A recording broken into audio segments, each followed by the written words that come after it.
जो mental math कक्षा 8 के अगले भाग पर चलते हैं और इस सीरीज में हम कर रहे हैं अध्याय नंबर 2 एक चर वाले समीकरण। मैं हूं हरी सर और आप देख रहे हैं मेरा YouTube channel maths with Hari sir special Hindi medium के बच्चों के लिए। आइए करना शुरू करते हैं प्रश्न नंबर 31 जो कि मैंने पहले से लिख के रखा हुआ है। ये देखिए क्या कहता है प्रश्न, आइए इसको पढ़ लेते हैं जरा ध्यान से। अगर आपने इस प्रश्न को ध्यान से पढ़ लिया और आपने समीकरण बना लिया तब ये प्रश्न जो है हल हो जाएगा। देखो क्या कहता है, एक आयत का परिमाप संख्यात्मक रूप से आयत के क्षेत्रफल के बराबर है, यानी कि आयत का परिमाप और क्षेत्रफल दोनों बराबर हैं। आयत की चौड़ाई 3 सेंटीमीटर है तो इसकी लंबाई ज्ञात कीजिए। ठीक है, तो हम यहां पर मान लेते हैं, माना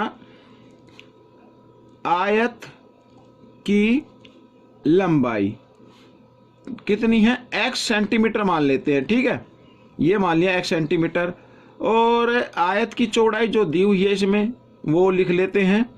आयत की चौड़ाई है 3 सेंटीमीटर। अब क्या कहता है, देखो आयत का क्षेत्रफल व परिमाप दोनों क्या है, बराबर हैं।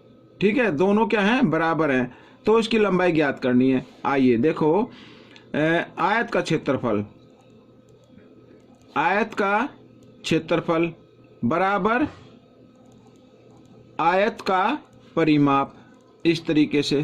ठीक है, दोनों बराबर है। क्षेत्रफल क्या होता है, लंबाई, हिंदी में लिख लेते हैं लंबाई गुणा चौड़ाई, और परिमाप क्या होता है, 2 लंबाई जमा चौड़ाई, इस तरीके से। ठीक है, अब बच्चों लंबाई हमने ली है x और चौड़ाई कितनी है 3, यहाँ पर 2, लंबाई कितनी ली हमने x और चौड़ाई कितनी है 3, इस तरीके से दोनों को बराबर 3x, इधर 3x आ गया और यहाँ पर 2 को x से 7 गुणा किया 2x और 2 को 3 के साथ गुणा कर देंगे 2 3 6। ठीक है, अब आपको क्या करना है, इस x वाले पद को लेके आना इधर बाई तरफ, तो इधर आकर ये हो जाएगा माइनस का, तो आपका x का मान निकल आएगा।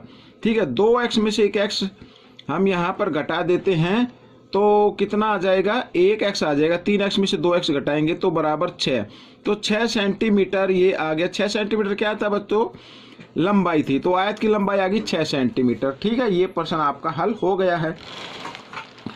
अब हम करेंगे प्रश्न नंबर 32। तो प्रश्न नंबर 32 क्या कहता है, एक कोण अपने संपूरक कोण का दुगुना है। ठीक है, एक कोण अपने संपूरक कोण का दुगुना है, इस कोण के संपूरक कोण का पूरक कोण ज्ञात कीजिए। तो देखो संपूरक कोण यानी 2 कोणों का योग क्या होता है, 180। तो दुगुना है यानी इसका मतलब एक कोण छोटा है, तो माना छोटा कोण बराबर x डिग्री, और बड़ा कोण कितने का आएगा, दुगुना है तो 2x का आएगा, और दोनों को अगर हम जमा करें 2x जमा 1x बराबर तो कितना होना चाहिए, 180 डिग्री होना चाहिए। ठीक है ना, 180 आ गया, तो 2x और 1x 3x बराबर 180। x का मान निकाल लीजिए, 180 बटे 3 और यहाँ से भाग किया तो 60 डिग्री आ गया। x बराबर क्या आ गया, 60 डिग्री। अब कहा है इस कोण के संपूरक कोण का पूरक कोण ज्ञात कीजिए। ठीक है, अब ये आ गया कोण 60 डिग्री, तो इसका पूरक कोण ज्ञात करना है बच्चों। पूरक कोण किन्हीं 2 कोणों का योग कितना होता है, 90। तो हम क्या करेंगे, 90 में से इस 60 को घटा दीजिए तो इसका पूरक कोण आपको आ जाएगा, यानी उत्तर आएगा आपका 30 डिग्री। ठीक है, अब प्रश्न नंबर 33 पर चलते हैं। तो प्रश्न नंबर 33 क्या कहता है, इसको पढ़ लेते हैं। एक कक्षा में लड़कों और लड़कियों की संख्या का अनुपात 4:7 के अनुपात में है। यदि लड़कों की संख्या लड़कियों की संख्या से 6 कम है, किसकी संख्या कम है, लड़कों की, तो कक्षा में छात्रों की संख्या ज्ञात कीजिए। ठीक है ना, तो सबसे पहले यहाँ पर जो अनुपात दिया हुआ है इसको हम मान लेते हैं। ठीक है, एक कक्षा में लड़कों और लड़कियों की संख्या कितनी है, यहाँ पर 4:7 के अनुपात में है, और साथ ही ये भी दिया हुआ है कि लड़कों की संख्या लड़कियों की संख्या से 6 कम है। ठीक है ना, लड़कों की संख्या कम है। अगर लड़कियों की संख्या यहाँ पर लिख ले हम, लड़कियों की संख्या x। तो लड़कों की संख्या कितनी हो जाएगी, लिखा है लड़कियों की संख्या से कितना कम है, 6 कम है, ये आ गया। ठीक है, अब इनका अनुपात दिया हुआ है बच्चों, वो लिख लेते हैं। इनका अनुपात है 4:7। ठीक है, अब आपको लिखने में जरा सावधानी बरतनी है। देखो पहले लड़के लिखे हैं तो लड़के का अनुपात 4 है, लड़कियां को अनुपात कितना 7 है। यहाँ पर लड़के कितने हैं, ये रहा, तो इसको पहले लिखना होगा आपको और बाई में लड़कियां करना है। ठीक इसी प्रकार इसको कर देना है। अब क्या करना होगा, क्रॉस में गुणा कर देना है ऐसे। 7 को पहले x से 7 गुणा करो, 7x आ जाएगा और 7 6 42 बराबर 4 को x से 7 गुणा किया, 4x आ गया।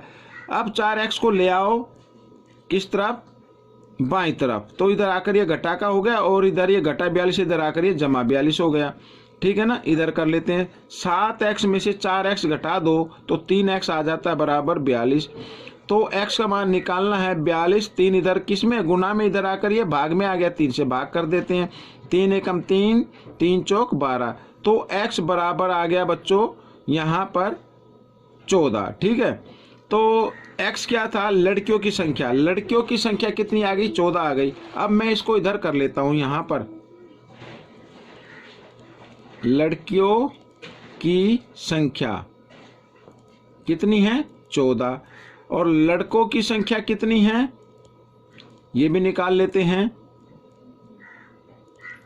x घटा 6 है ना, तो 14 घटा 6 यानी कि 8 आ गया।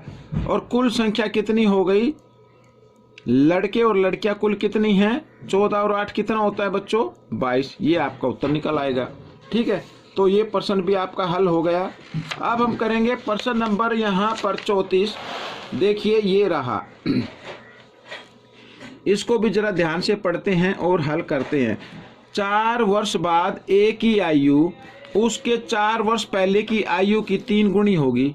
ठीक है, उसकी वर्तमान आयु ज्ञात करो। तो सबसे पहले आप वर्तमान आयु लिख लो, माना a की वर्तमान आयु। ठीक है, ये हम लिख लेते हैं, वर्तमान आयु बराबर x वर्ष। ठीक है, 4 वर्ष बाद यहां पर लिख लेते हैं 4 वर्ष बाद a की आयु। तो 4 वर्ष के बाद कितनी हो जाएगी, इसमें 4 वर्ष और ऐड हो जाएंगे। ठीक है, अच्छा 4 वर्ष पहले की आयु वो भी निकाल लेते हैं। 4 वर्ष पहले a की आयु, तो 4 वर्ष पहले a की आयु क्या थी, जो अब है उसमें से 4 साल घटा दो। ठीक है, तो 4 साल पहले की आयु आ गई। अब हम करेंगे इसको प्रश्नानुसार। तो प्रश्नानुसार में देखो क्या कहता है, 4 वर्ष बाद ये आयु है, इसको इधर लिख लेते हैं और इसको इधर लिख लेते हैं, 4 वर्ष पहले की आयु। ठीक है, 4 वर्ष, हाँ एक की आयु उसके 4 वर्ष पहले की आयु की 3 गुनी होगी। ठीक है, तो 4 वर्ष बाद जो आयु है ना वो 3 गुनी हो जाएगी।